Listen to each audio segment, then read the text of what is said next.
દર્શક મિત્રો, વેલકમ ગુજરાત ન્યૂઝમાં આપનું સ્વાગત છે। પ્રાપ્ત માહિતી અનુસાર ભારત સરકારે જે યોજનાઓ બહાર પાડેલી છે, ગરીબ વર્ગ માટે ભારત સરકારે જે યોજનાઓ બહાર પાડેલી છે કે જેમાં કેટલાક લોકો એનાથી વંચિત છે, કેટલાક લોકોને જાણ નથી અને જેને જાણ છે તો પૂરા ડોક્યુમેન્ટ નથી। તે માટે પાદરા તાલુકાના અંબાડા ગામે અખિલ ભારતીય SC/ST એકતા મંચના ગુજરાત પ્રદેશ ઉપાધ્યક્ષ મહેશભાઈ બી સોલંકી, વડોદરા જિલ્લા પ્રમુખ અંબાલાલ સાહેબ, પાદરા તાલુકાના કોર્પોરેટર કરિશ્માબેન, ન્યાય સમિતિના ચેરમેન ચંપાબેન, અંબાડા ગામના કાર્યકર નટુભાઈ, કલ્યાણકોઈ ગામના ભગવાનભાઈ સાહેબ, અંબાડા ગામના પંચાયતના સભ્ય અશોકભાઈ શ્રી હાજર રહ્યા હતા અને આ ભારત સરકારની યોજનાઓનો વંચિત લોકો માટે યોજનાઓનો લાભ કઈ રીતે મળે તેના વિશે ચર્ચા કરવામાં આવી હતી અને એક મિટિંગ રાખવામાં આવી હતી। Bureau report Manoj Solanki.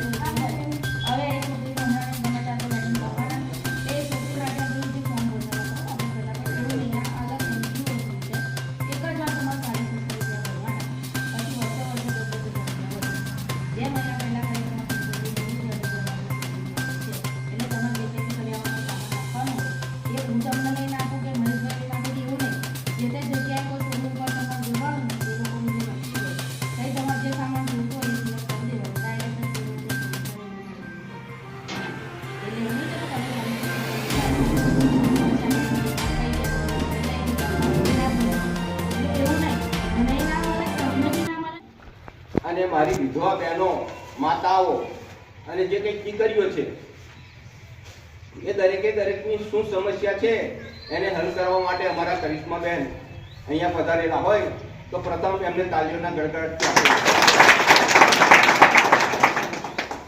સાથે સાથે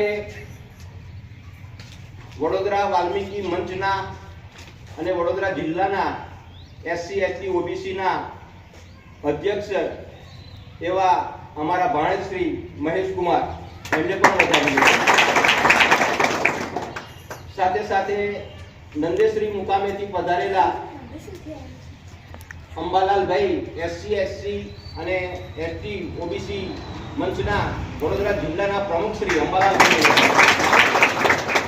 સાથે સાથે એમના જ ઘરેથી ચંપાબેન પધારેલા હોય ન્યાય સમિતિના સભ્ય છે તો એમને પણ આપણે વધાવી। અમારી સાથે અંબાડા ગ્રામ પંચાયતના સભ્ય શ્રી હર્ષદભાઈ મંગળભાઈ હરિજન,